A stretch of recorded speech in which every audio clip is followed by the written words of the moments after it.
Livre du prophète Baruch, texte de la Bible catholique Crampon, enregistrement effectué par mission-web.com. Chapitre 1. Voici les paroles du livre qu'écrivit Baruch, fils de Néréias, fils de Maasias, fils de Sédécias, fils de Sédéi, fils de Elsias, à Babylone, la 5e année, le premier jour du mois, au temps où les Chaldéens avaient pris Jérusalem et l'avaient brûlée. Baruch lut les paroles de ce livre aux oreilles de Jéconias, fils de Joachim, roi de Juda, et aux oreilles de tous ceux qui étaient venus pour entendre ce livre, aux oreilles des grands et des fils des rois, et aux oreilles des anciens, et aux oreilles de tout le peuple, du plus petit jusqu'au plus grand de tous ceux qui habitent à Babylone, près du fleuve Sodi. En l'entendant, ils pleuraient, jeûnaient et priaient le Seigneur. Et ils recueillirent de l'argent, selon que chacun put en donner suivant ses moyens. Et ils l'envoyèrent à Jérusalem, à Joachim, fils de Elsias, fils de Salom, le prêtre, aux autres prêtres et à tout le peuple qui se trouvait avec lui à Jérusalem. Baruch avait alors recouvré les ustensiles de la maison du Seigneur qui avaient été emportés du temple, pour les renvoyer au pays de Juda, le 10e jour du mois de Sivan, ustensiles en argent qu'avait fait faire Sédécias, fils de Josias, roi de Juda, après que Nabuchodonosor, roi de Babylone, eut enlevé de Jérusalem Jéconias, les princes, les otages, les grands et le peuple du pays, et les eut emmenés à Babylone. Ils dirent, « Voici que nous vous envoyons de l'argent. Achetez avec cet argent des victimes pour les holocaustes et les sacrifices d'expiation, et de l'encens. Faites aussi des oblations, et offrez-les sur l'autel du Seigneur, notre Dieu. Priez pour la vie de Nabuchodonosor, roi de Babylone, et pour la vie de Balthasar, son fils, afin que leurs jours sur la terre soient comme les jours du ciel, et le Seigneur nous donnera la force. Il fera briller la lumière à nos yeux. Nous vivrons à l'ombre de Nabuchodonosor, roi de Babylone, et à l'ombre de Balthasar, son fils. Nous les servirons de longs jours, et nous trouverons grâce devant eux. Priez aussi pour nous le Seigneur notre Dieu, parce que nous avons péché contre le Seigneur notre Dieu, et que la colère du Seigneur et son courroux ne se sont pas détournés de nous jusqu'à ce jour. Lisez ce livre que nous vous envoyons pour qu'on en fasse la lecture publique dans la maison du Seigneur, les jours de fête et les jours d'assemblée. Et vous direz, « Au Seigneur notre Dieu appartient la justice, à nous la confusion du visage, comme on le voit aujourd'hui pour les hommes de Juda et les habitants de Jérusalem, pour nos rois et nos princes, pour nos prêtres et nos prophètes, et pour nos pères. Nous avons péché devant le Seigneur, et nous lui avons désobéi. Nous n'avons pas écouté la voix du Seigneur, notre Dieu, en suivant les commandements du Seigneur qu'il a donnés devant nous.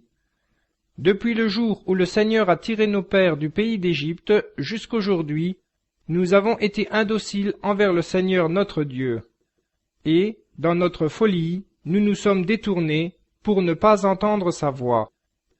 Aussi, comme on le voit en ce jour, de grands malheurs se sont attachés à nous, ainsi que la malédiction que le Seigneur a prononcée, par l'intermédiaire de Moïse, son serviteur, qui a fait sortir nos pères du pays d'Égypte pour nous donner un pays où coule le lait et le miel. Nous n'avons pas écouté la voix du Seigneur notre Dieu, selon toutes les paroles des prophètes qu'il a envoyés vers nous.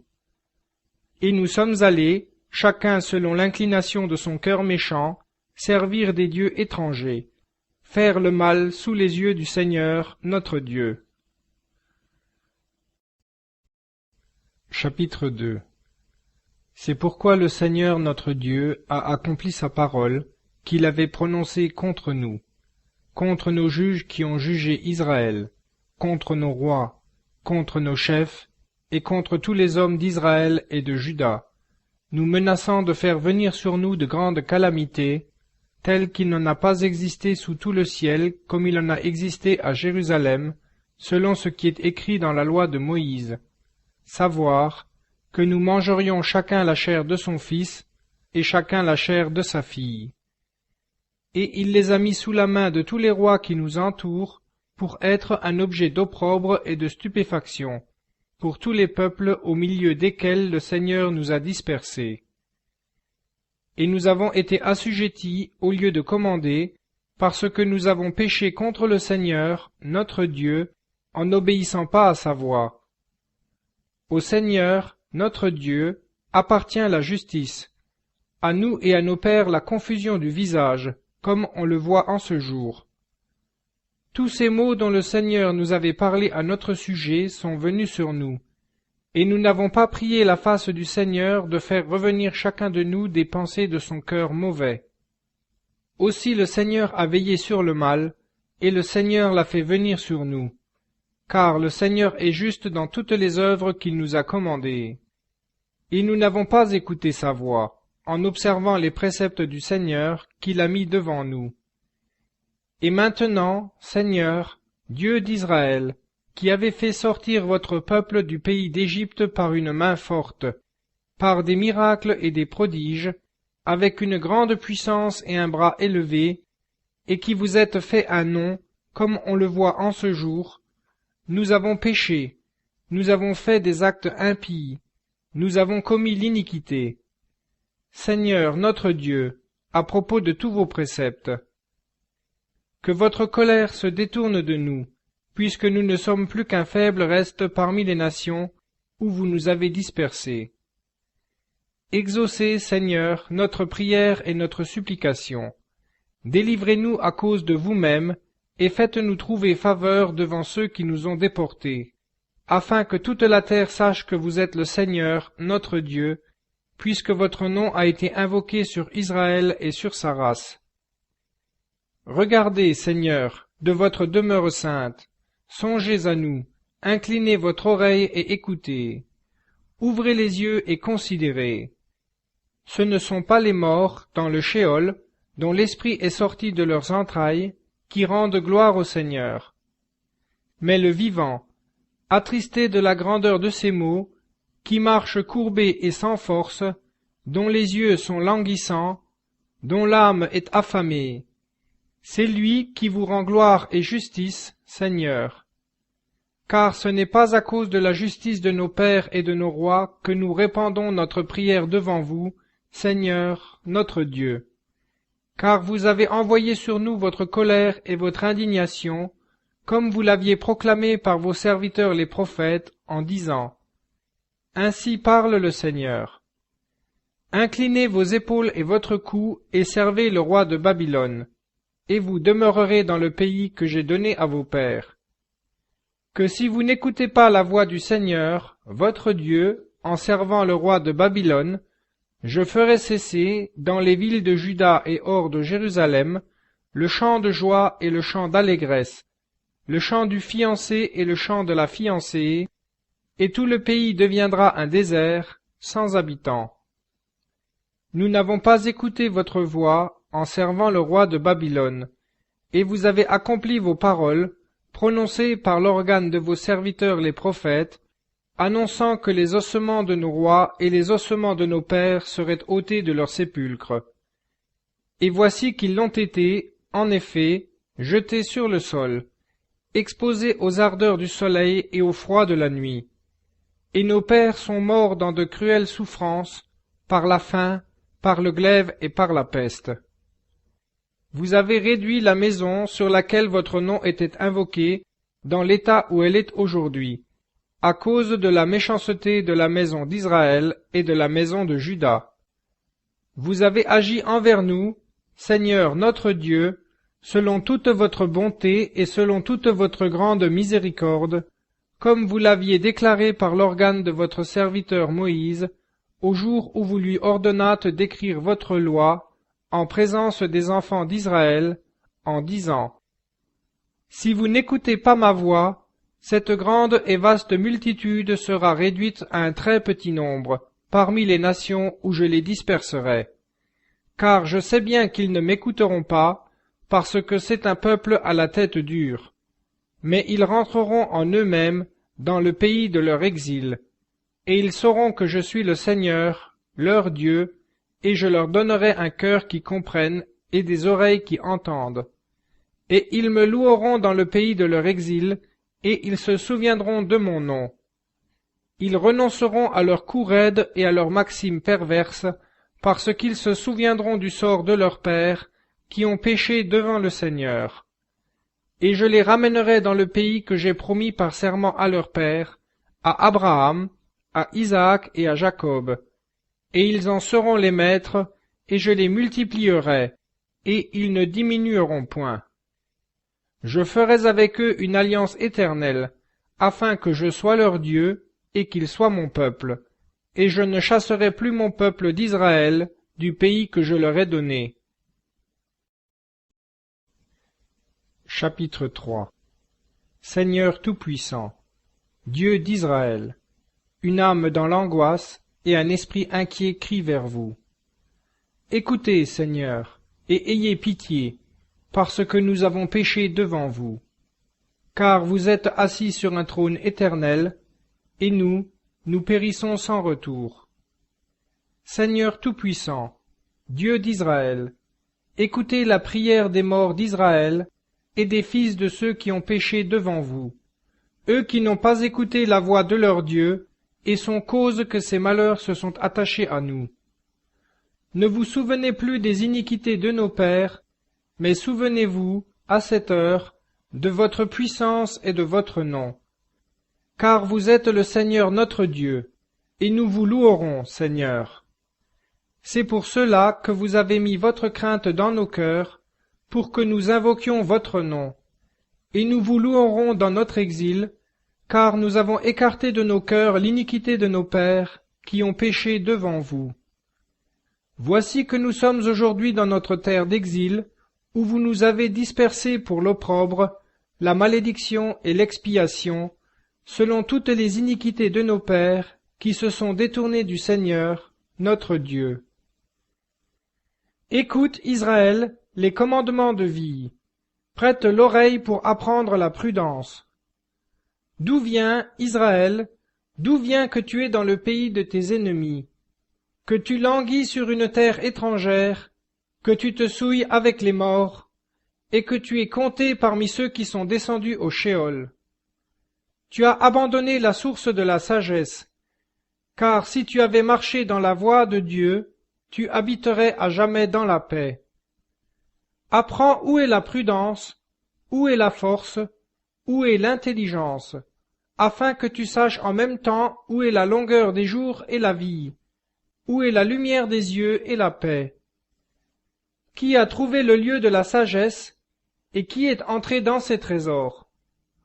Où sont les chefs des nations, et ceux qui domptent les bêtes de la terre, qui se jouent des oiseaux du ciel, qui amassent l'argent et l'or, dans lesquels les hommes mettent leur confiance, et dont les possessions n'ont pas de fin? Car ces hommes qui amassent de l'argent et en font leur souci, on ne trouverait plus trace de leurs œuvres. Ils ont disparu et sont descendus au Sheol, et d'autres se sont élevés à leur place. Des jeunes gens ont vu la lumière, et ont habité sur la terre, mais ils n'ont pas connu le chemin de la sagesse. Ils n'ont pas connu ses sentiers. Leurs fils non plus ne l'ont pas saisi. Ils étaient loin de savoir. On n'a pas entendu parler d'elle au pays de Canaan, et elle n'a pas été vue dans Théman.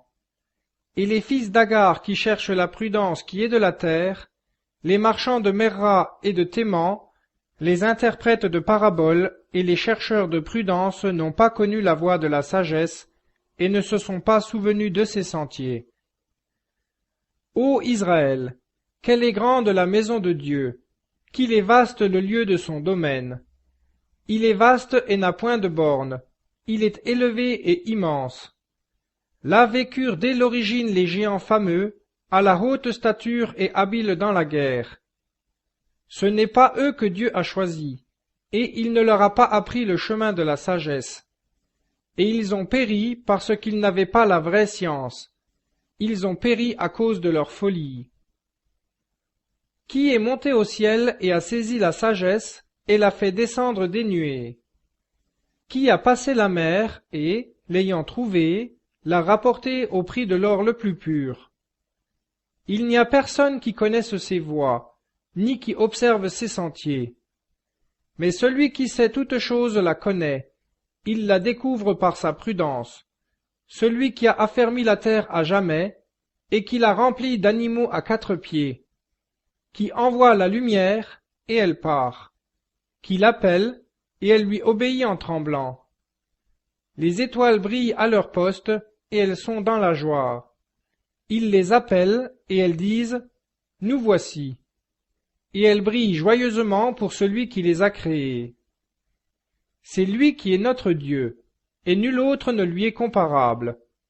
Il a trouvé toutes les voies de la sagesse, et il l'a donnée à Jacob, son serviteur, et à Israël, son bien-aimé. Après cela, il est apparu sur la terre, et il a conversé parmi les hommes. Chapitre 4. La sagesse. C'est le livre des commandements de Dieu, et la loi qui subsiste à jamais. Tous ceux qui s'y attacheront arriveront à la vie, mais ceux qui l'abandonneront iront à la mort. Reviens, ô Jacob, et embrasse-la. Marche à la splendeur de sa lumière.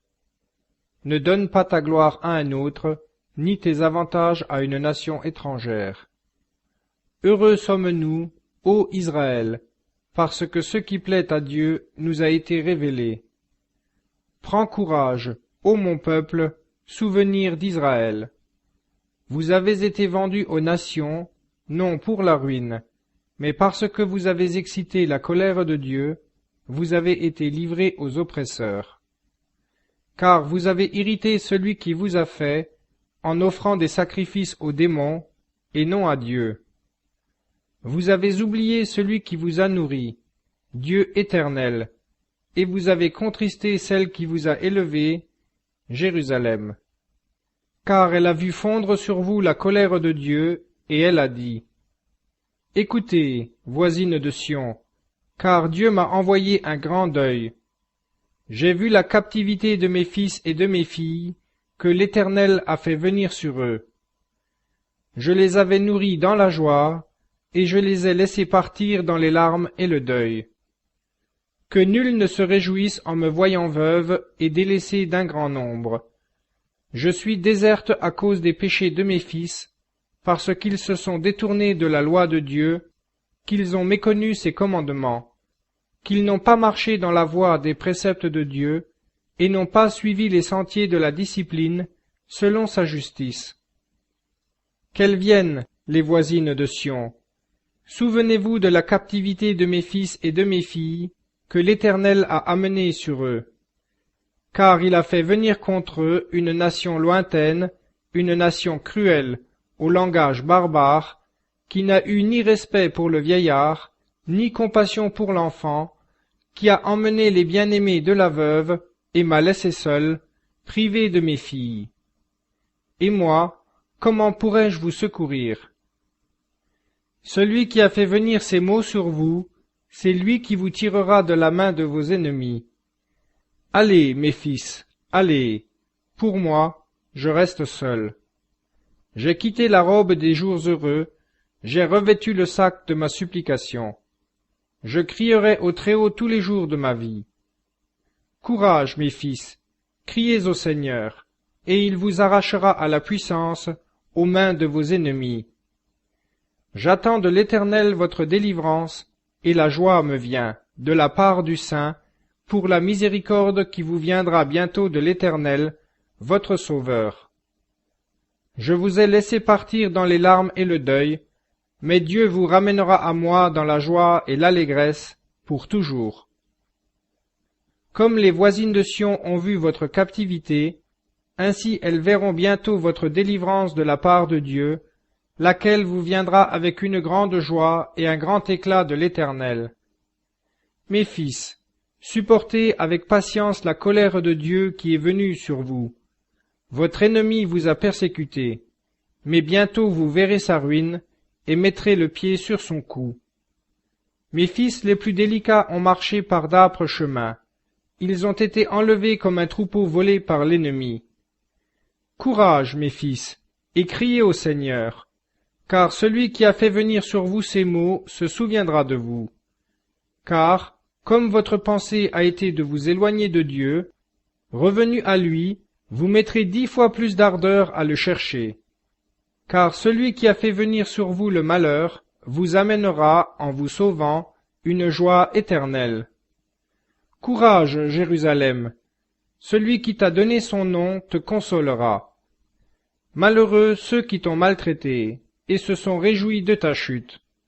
Malheureuses les villes où tes fils ont été esclaves. Malheureuse celle qui les a reçus. De même qu'elle s'est réjouie de ta ruine et qu'elle a triomphé de ta chute, ainsi elle s'attristera de sa propre dévastation. Je lui ôterai la joie que lui causaient ses nombreux habitants, et sa jactance sera changée en deuil. Un feu viendra sur elle de la part de l'Éternel pour de longs jours, et elle sera pendant longtemps le séjour des esprits mauvais. Regarde du côté de l'Orient, ô Jérusalem, et vois la joie qui te vient de la part de Dieu. Car voici qu'ils reviennent, tes fils que tu as vus partir. Ils reviennent tous ensemble de l'Orient à l'Occident à la voix du Saint, se réjouissant de la gloire de Dieu. Chapitre 5. Quitte, Jérusalem, la robe de ton deuil et de ton affliction, et revêt les ornements de la gloire qui te vient de Dieu pour toujours. Enveloppe-toi du manteau de la justice qui te vient de Dieu. Mets sur ta tête la mitre de la gloire de l'Éternel. Car Dieu montrera ta splendeur à tout pays qui est sous le ciel. Ton nom sera prononcé par Dieu pour jamais. Paix de la justice et splendeur de la piété. Lève-toi, Jérusalem, tiens-toi sur ta hauteur, et regarde vers l'Orient, et vois tes enfants rassemblés du couchant au levant par la parole du Saint, se réjouissant de ce que Dieu s'est souvenu d'eux. Ils t'avaient quitté à pied, emmenés par les ennemis. Dieu te les ramène portés avec honneur comme un trône royal. Car Dieu a ordonné de s'abaisser à toute montagne élevée et aux roches éternelles, et aux vallées de se combler pour aplanir la terre, afin qu'Israël marche sans péril pour la gloire de Dieu. Les forêts elles-mêmes et tous les arbres odoriférants ont prêté leur ombre à Israël par l'ordre de Dieu. Car Dieu conduira Israël avec joie à la lumière de sa gloire, avec une miséricorde et une justice qui viennent de lui-même. Chapitre 6. Copie de la lettre qu'envoya Jérémie à ceux qui allaient être emmenés captifs à Babylone par le roi des Babyloniens, pour leur annoncer ce que Dieu avait commandé de leur dire. À cause des péchés que vous avez commis devant Dieu, vous allez être emmenés captifs à Babylone par Nabuchodonosor, roi des Babyloniens. Étant donc arrivés à Babylone, vous y resterez de nombreuses années et un long temps, jusqu'à 7 générations, et après cela je vous en ferai sortir en paix. Or vous verrez à Babylone des dieux d'argent, d'or et de bois, que l'on porte sur les épaules et qui inspirent la crainte aux nations. Prenez donc garde de ne pas imiter, vous aussi, ces étrangers, et de ne pas vous laisser saisir par la crainte de ces dieux. Quand vous verrez une foule se presser par devant et par derrière eux, et leur rendre ces hommages, dites en votre cœur, « C'est vous, Maître, qu'il faut adorer. » Car mon ange est avec vous, et il prend soin de votre vie. Car la langue de ces dieux a été polie par un ouvrier. On la recouvre d'or et d'argent, mais ils ne sont que mensonges et ne peuvent parler. Comme pour une fille qui aime la parure, on a pris de l'or, et l'on a préparé des couronnes pour les poser sur la tête de ces dieux. Les prêtres vont jusqu'à dérober à leurs dieux de l'or et de l'argent, qu'ils font servir à leurs propres usages. Ils en donneront même aux prostituées dans leurs maisons. Ils les parent de riches vêtements, comme des hommes, ces dieux d'argent, d'or et de bois. Mais ceux-ci ne peuvent se défendre ni de la rouille, ni des vers. Quand on les a revêtus d'habits de pourpre, il faut encore essuyer leur visage à cause de la poussière de la maison qui les couvre d'une couche épaisse. En voici un qui tient un sceptre, comme un gouverneur de province. Il ne fera pas mourir celui qui l'aura offensé. Cet autre porte à la main une épée ou une hache, mais il ne peut se défendre contre l'ennemi ou les voleurs. Par où l'on voit bien que ce ne sont pas des dieux. Ne les craignez donc point. Comme le vase qu'un homme possède, lorsqu'il est brisé, devient inutile, ainsi en est-il de leurs dieux. Si vous les placez dans une maison, leurs yeux se remplissent de la poussière des pieds de ceux qui entrent. De même que les portes de la prison sont fermées avec soin sur un homme qui a offensé le roi, ou sur un homme qu'on va conduire à la mort, ainsi les prêtres défendent la demeure de leur Dieu par des portes solides, par des serrures et des verrous, de peur qu'ils ne soient dépouillés par les voleurs. Ils allument des lampes, et même en plus grand nombre que pour eux-mêmes, et ces dieux n'en peuvent voir aucune. Ils sont comme une des poutres de la maison, et l'on dit que leur cœur est rongé par la vermine qui sort de terre, et qui les dévore ainsi que leurs vêtements, sans qu'ils le sentent. Leur visage devient noir par la fumée qui s'élève de la maison. Sur leur corps et sur leur tête voltigent les hiboux, les hirondelles et les autres oiseaux. Et pareillement s'ébattent les chats eux-mêmes. Par là vous reconnaîtrez que ce ne sont pas des dieux. Ne les craignez donc point. L'or dont on les recouvre pour les embellir, si quelqu'un n'en ôte pas la rouille, ils ne le feront pas briller, car ils n'ont même rien senti lorsqu'on les fondait. Ces idoles ont été achetées au plus haut prix, et il n'y a point en elles de souffle de vie. N'ayant pas de pieds, elles sont portées sur les épaules, montrant ainsi aux hommes leur honteuse impuissance.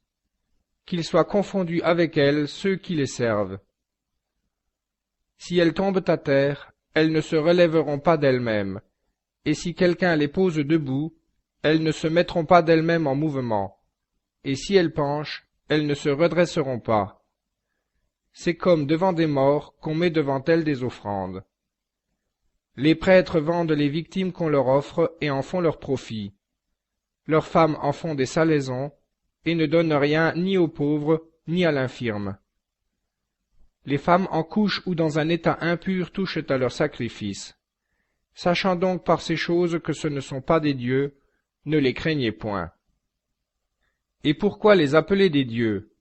Car ce sont des femmes qui viennent apporter leurs offrandes à ces dieux d'argent, d'or et de bois. Et dans leur temple, les prêtres sont assis, la tunique déchirée, la tête et le visage rasés, et la tête découverte. Ils rugissent en criant devant leur Dieu, comme dans un festin mortuaire.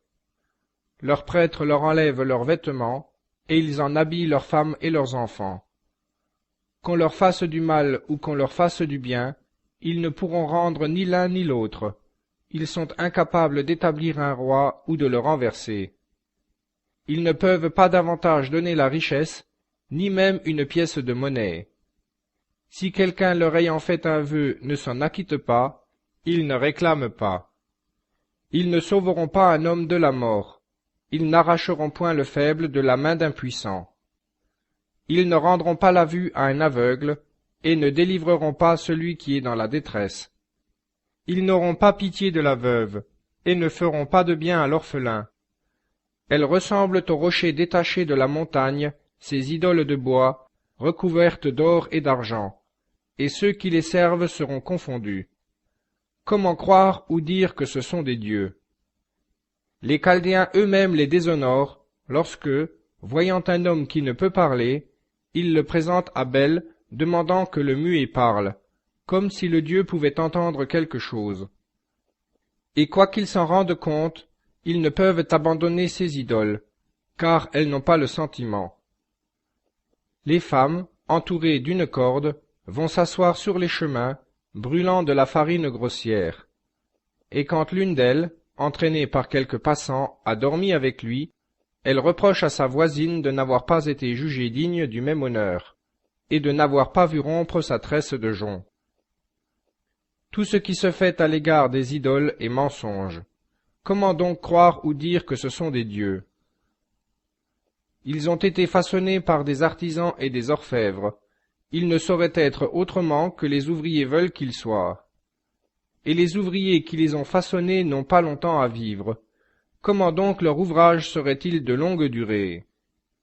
Ils n'ont laissé que mensonge et opprobre à la postérité. Que survienne une guerre ou quelque autre calamité, les prêtres délibèrent entre eux pour savoir où ils se cacheront avec leur Dieu.